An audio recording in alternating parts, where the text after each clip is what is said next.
Hi friends, welcome to my channel.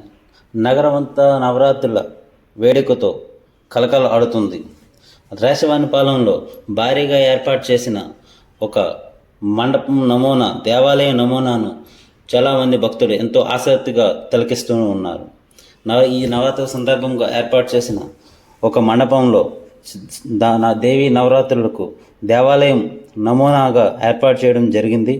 చూస్తున్నారు కదండి, ఒక విజయవాడ కనకదుర్గ అమ్మవారి దేవాలయం నమూనాగానే ఇక్కడ తయారు చేయడం కూడా జరిగింది. మనం లోపలికి వెళ్ళగానే ఎదుర్కొంటే ఒక మండపం కనబడుతుందండి.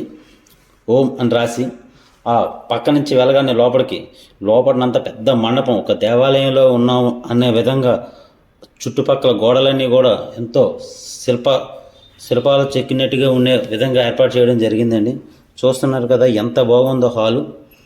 అలాగే సీలింగ్ పైన కూడా దేవాలయంలో ఏర్పాటు చేసిన విధంగా పెద్ద ఒక ముగ్గు ఆకృతిలో ఏర్పాటు చేయడం జరిగిందండి.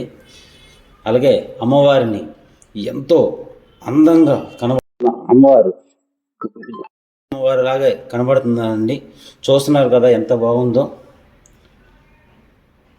శ్రీ రెండు సింహాల మధ్యన సింహాసనమైన కూర్చున్న శ్రీ కనకదుర్గమ్మ అమ్మవారు ఎంత నిండుగా కనబడుతుందో, భక్తులకు దర్శనమిస్తుందో చూస్తున్నారు కదండి. వెనకాత మంచి డిజైన్తో ఏర్పాటు చేయడం జరిగింది. చూస్తున్నారు కదండి ఎంత బాగుందో. రెండు అమ్మవారిని ఒక గర్భగుడిలో ఉన్నట్టుగా ఏర్పాటు చేసి అమ్మవారికి రెండు తలుపులు కూడా ఏర్పాటు చేయడం జరిగింది.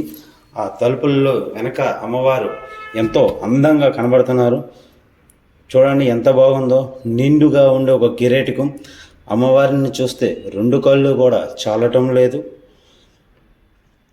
ఈ నవరాత్రుల సందర్భంగా ఇక్కడ ఏర్పాటు చేసిన ఈ అమ్మవారిని దర్శించుకోవడానికి పెద్ద ఎత్తున భక్తులు వస్తున్నారు.